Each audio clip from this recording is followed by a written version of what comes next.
পেয়েছি, আমরা আমাদের প্রার্থী মনোনীত করেছি।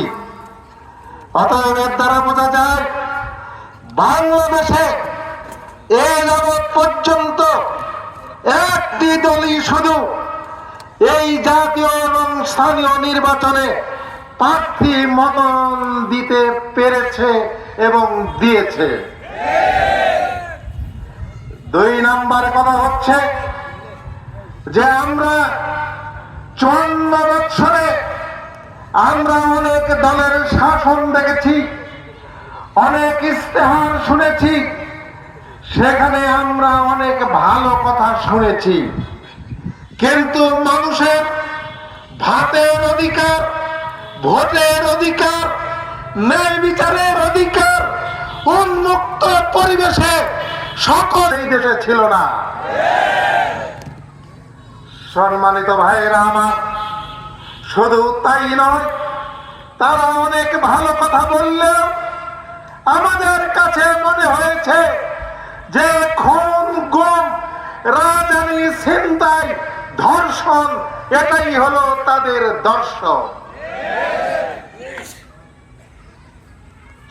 আমরা অনেক প্রতারণার শিকার হয়েছি, আমরা অনেক ভালো কথা শুনেছি, কিন্তু আমরা ভালো কিছু পাই নাই। এমনকি আমাদের অমুসলিম ভাইদেরকে 2-1টি দল বলে থাকে আমরা যদি ক্ষমতায় যাই সর্বোচ্চ সুযোগ সুবিধা, সর্বোচ্চ নিরাপত্তা আপনারা পাবেন, কিন্তু তারা তা পায় নাই।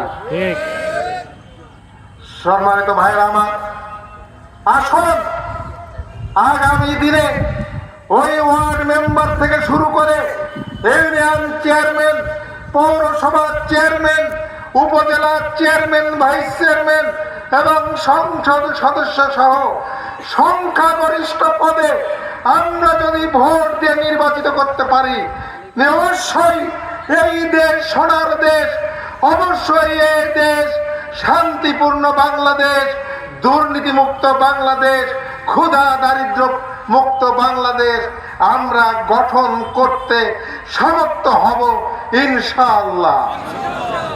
আপনারা কি রাজি আছেন? ইনশাআল্লাহ।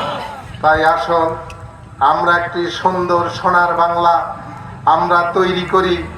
আমরা সোনার বাংলার সোনা তৈরি করি, আমরা চোরের বাংলা তৈরি করতে চাই না। অনেক চোরের বাংলা আমরা দেখেছি, অনেক চোর দেখেছি, সোনার বাংলা নাম হলো আমরা সোনার বাংলার স্বাদ আমরা পাই না। সেই আশা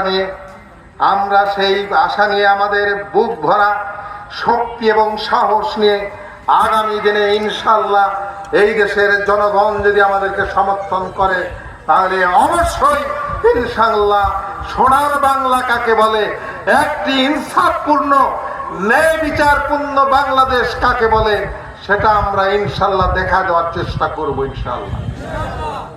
এই আহ্বান রেখে আপনাদের সুস্বাস্থ্য কামনা করে, আপনাদের কল্যাণ কামনা করে এবং আপনারা দূর দূরান্ত থেকে এখানে এসে আমাদেরকে অত্যন্ত ধন্য করেছেন, এই জন্য আপনাদের প্রতি সালাম ও শুভেচ্ছা দিয়ে আপনাদের শুভকামনা করে আমার কথা শেষ করছি। আসসালামু আলাইকুম ওয়া রাহমাতুল্লাহ।